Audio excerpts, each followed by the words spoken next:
Hello, everybody, and welcome to another episode of the Black and White United Show. I'm your host, Andreas. Thank you so much for tuning in with me this evening. In this episode, we're going to talk about the latest list updates that Collingwood have announced. Roll the intro. 0, 1. Let's get started.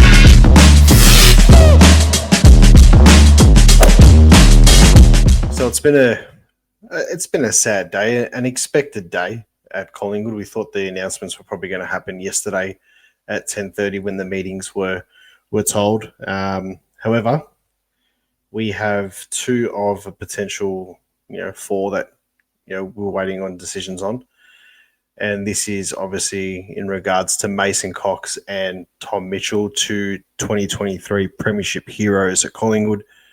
Both have had a very different journey in football. We're going to start off with the Tom Mitchell situation.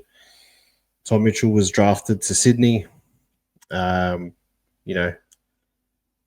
quite cut it out at Sydney. Went to Hawthorn, had a stellar career at Hawthorn, and won a Brownlow medal, I think, in 2018, as we all know.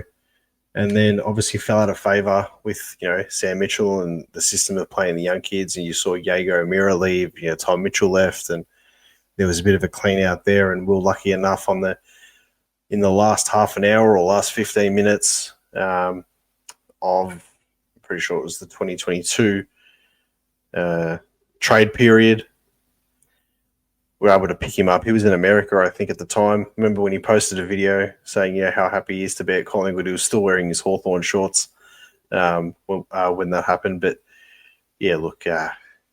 that I feel, before we go into and talk about his season and stuff like that, I do feel as if we got robbed a little bit of Tom Mitchell's time at Collingwood, very similar to Luke Ball, and not because, we picked them up, one in the draft, one in the trade period or whatever it is, and they come to our club and win grand finals. I mean, that's just a coincidence, but just the way that, Luke Ball, had the knee injury when he was with Collingwood, so he missed out on one of his seasons with us. And like Tom Mitchell, the 2024 season, just couldn't get himself right after Anzac Day. And then, this season got himself into what he reckons is the best physical condition that he's ever been in. And this is considering that, he's had, foot injuries, back injuries. He's had a broken leg when he was playing at Hawthorn.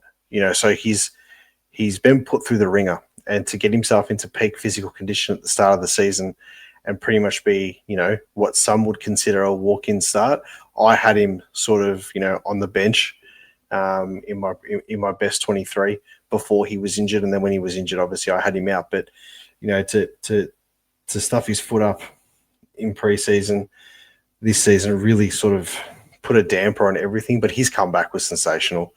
The way his resilience that he showed to get back into the team. And just before we touch on his 2023 season, Pendles, if we had beaten Brisbane, Pendles probably wouldn't have gotten up for the grand final, which is hard to fathom. And I reckon Tom Mitchell was the next one in line in the midfield. So had we had beaten Brisbane, he would have played in a grand final this year. So that just shows you the caliber of person he is, the professional that he is. And, we go into his 2023 season, his first year with us, that game against Geelong, he played fantastic, and then he was able to kick his first goal for the club. Just what he did that season, it was just the perfect acquisition. It was the perfect player to inject into our team in 2023 to help us go on and win the flag. And let's be real, we probably don't win the flag if he wasn't playing for us that season. We probably don't win the flag if he didn't play in the grand final. His efforts in the grand final, just the in and under stuff was just phenomenal. And then we saw glimpses of it this season, obviously, when he came back, that game against Carlton, when he came back, 20 disposals straight away, just the wombat in the ground doing what he needed to do. I mean, that was just, it was fantastic to see. He was in and out, obviously fell out of favour towards the end, but as I said before, probably still would have gotten a chance if we had made the grand final. Sad to see him leave. but I think the game is probably now just that half a step too quick for him.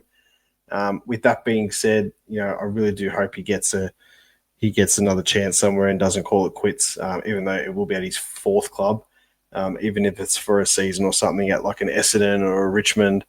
I reckon he would have been great at Melbourne since losing Clayton Oliver, but they've put in Jack Steele, so that probably isn't the right fit for him now. But yeah, if he was to go at I think Essendon and Richmond would be perfect for him just to help develop their kids and what they've got there. So all the best to him. He is a Collingwood Premiership player. He is forever black and white and a hero of that Premiership. So Mason Cox, I mean, you sort of knew something like this was going to come. I was still hoping that somehow we'd offer him, and the same with Tom Mitchell too, but I think somehow I was just hoping and holding on to some glimmer of hope that we'd offer him another 1 year deal, knowing that he probably would play in the twos most of the season. But I think with the acquisition of Buller, who can play in the ruck as well and obviously play forward, it probably means that, there's no room for Coxie there.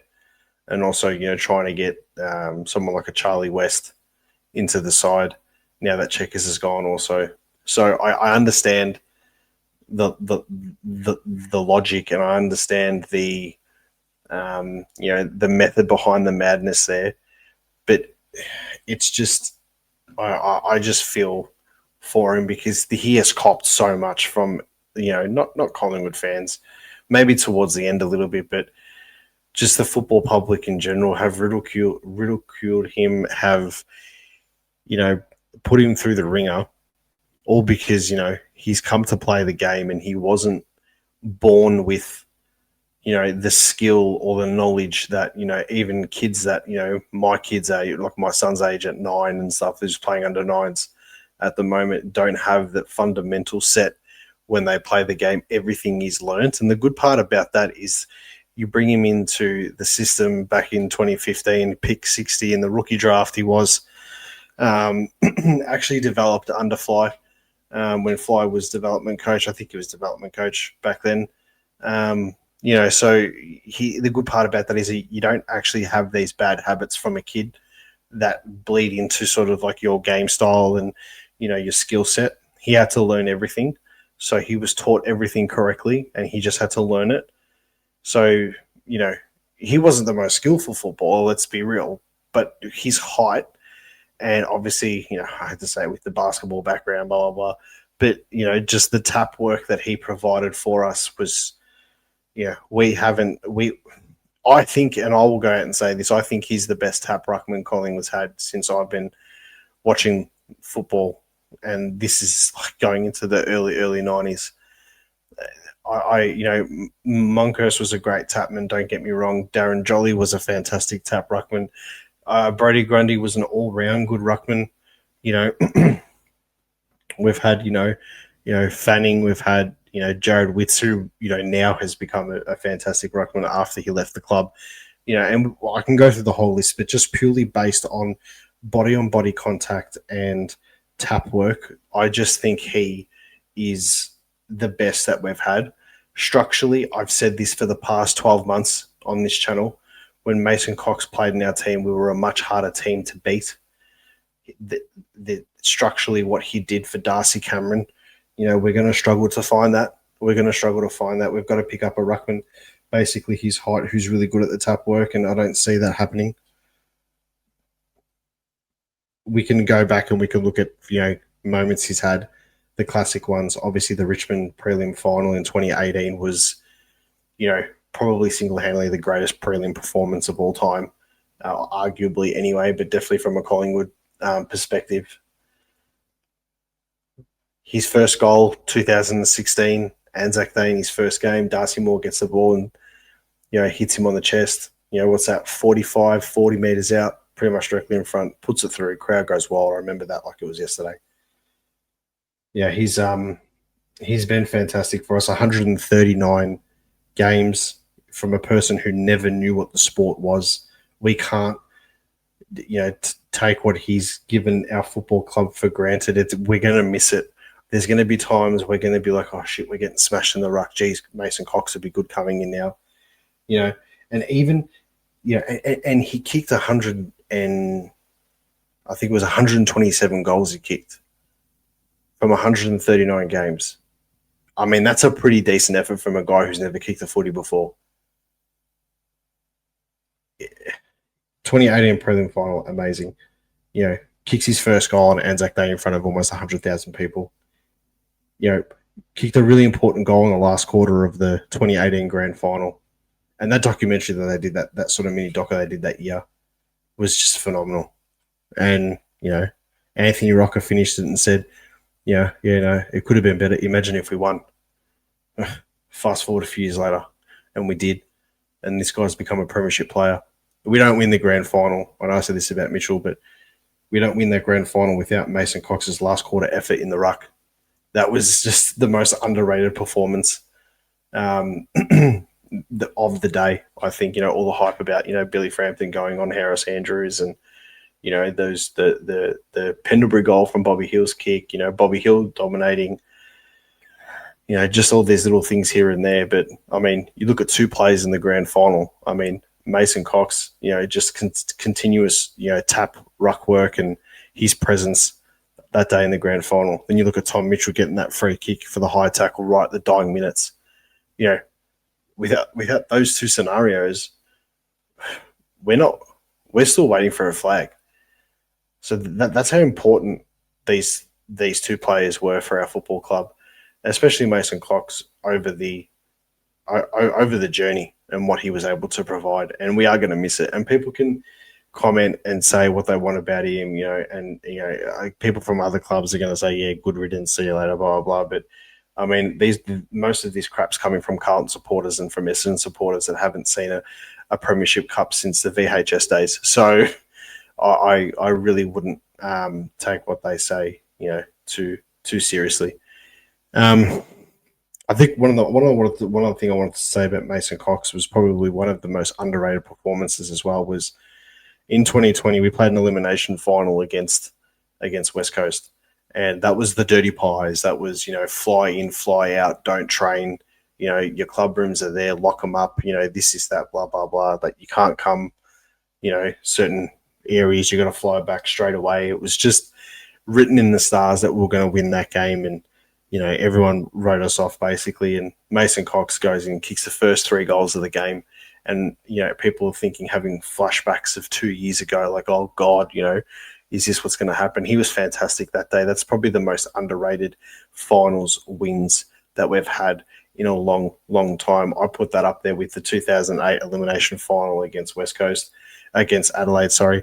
There's just so many finals that we've played over the years that have had significant moments, and of recent times, so Mason Cox has been part of them. And even in the prelim final in 2023, we beat GWS by a point, and he kicks the most important goal in the third quarter. I'm pretty sure it was, or in the last quarter. It's been a fantastic career, and from somebody who is a football enthusiast and someone who loves this club, more than what I probably should, I'm going to miss him. I've been a big advocate for Mason throughout the whole season. I'm trying to get him in and back in the system and backing what he does for our football club. So whether he retires, whether he goes to another football club, just on behalf of myself and I'm sure all Collingwood supporters, thank you for everything you've given it. It's been the most unorthodox career, the most unorthodox game style, but it's something that we're going to hold forever because you've written yourself down in Collingwood folklore as one of the very, very best and as one of the most admired players of our football club. To come from where you came from and to finish up the way you did, and for us to still rely on you for the finals of the season just gone, to the point where you've come in a qualifying final against the minor premiers, against a team who's raging hot to, potentially take out the flag. And, you gave up a really stupid 50-metre penalty. and then 2 seconds later, you've gone on the wing, you're taking a great contested mark, and then for the rest of the game, you're feeding the players, and we're scoring goals, and we won one of the most memorable finals. I mean, he's such a contributor to that. So that's all I've got for you tonight. Really sad day for the football club, expected to some extent, and this just shows that, and I've always said I don't have an emotional attachment to players, I have an emotional attachment to premierships, but I will acknowledge, great stories and stuff when it needs to happen. And what Tom Mitchell's given us and what Mason Cox have given us, especially over the last few years, has been nothing short of sensational and something that we can always look back on with a smile on our face. So I'd love to hear what everybody has to say and read what people have got to say. So make sure you drop a comment. Make sure you tell me what you think. Call it as you see it. And as always, go Pies.